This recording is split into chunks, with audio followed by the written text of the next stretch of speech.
Time और space की creation से पहले जी, वो कहाँ खुदा था? जो था वो किस टाइम और स्पेस में एग्जिस्ट करता था? अच्छा। क्योंकि टाइम और स्पेस के बगैर कोई आप चीज एग्जिस्ट कर नहीं आप सकती। अपने सवाल में जो फैलेसी है वो समझ पा रहे हैं? नहीं नहीं सर, मुझे यही समझाइए आप। आप ये कह रहे हैं कि टाइम से पहले खुदा किस टाइम में था? नहीं नहीं, मैं ये कह रहा हूँ कि खुदा जो था वो इस टाइम स्पेस फैब्रिक से पहले किस टाइम में था? जमानो मकान में था? टाइम से पहले किस टाइम में था? चूंकि आपने क्रिएटर को अपने जैसा समझा कि जैसे आप टाइम और स्पेस की फैब्रिक में है तो क्रिएटर भी किसी ना किसी टाइम स्पेस की फैब्रिक में होगा। यही फॉल्स इक्विवेलेंस है। टाइम और स्पेस क्रिएट किए गए हैं जी। उससे पहले आप ये कह रहे हैं कि खुदा भी किसी टाइम और स्पेस में था? नहीं, फिर वो आज भी नहीं है। वो तो लाजमान और लामकान है।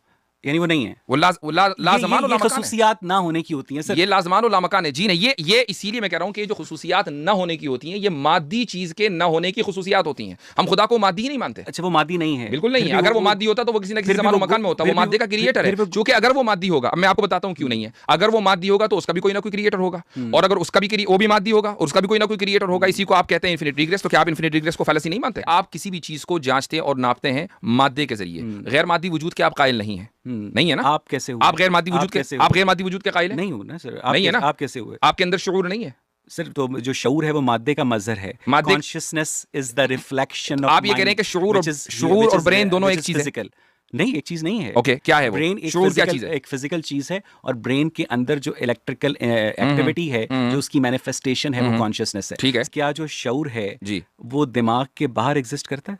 बिल्कुल कर सकता है, बिल्कुल कर सकता है। मुझे ये समझा दें। आपने शऊर को ये कहा कि इंसान जब मर जाता है, उसका ब्रेन डेड हो जाता है, तो शऊर भी खत्म हो जाता है। उस इंसान का शऊर खत्म हो जाता है। ठीक है। आपकी स्क्रीन के ऊपर जो है एक साइंटिस्ट की टेस्टिमोनी है, मैं वो पढ़कर सुना रहा हूँ, और साइकोलॉजी टुडे में है।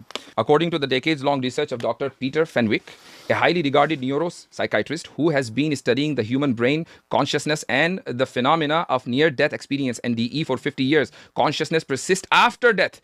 In fact, Fenwick believes that consciousness actually exists independently and outside of the brain as an inherent property of the universe itself, like dark matter and dark energy or gravity. Hence, if in Fenwick's view, the brain does not create or produce consciousness, rather it filters it. जिस तरह वाजिदी साहब कहेंगे कि creator है और हम नहीं मान सकते, उसी तरह अगर डॉक्टर पीटर फेनविक ये कहेंगे कि कॉन्शियसनेस ब्रेन से बाहर एग्जिस्ट करती है, आप नहीं मानेंगे? तो हाँ, मैं सिर्फ ये पूछूंगा वाजिदी साहब कि कॉन्शियसनेस ब्रेन से बाहर कहाँ एग्जिस्ट करती है?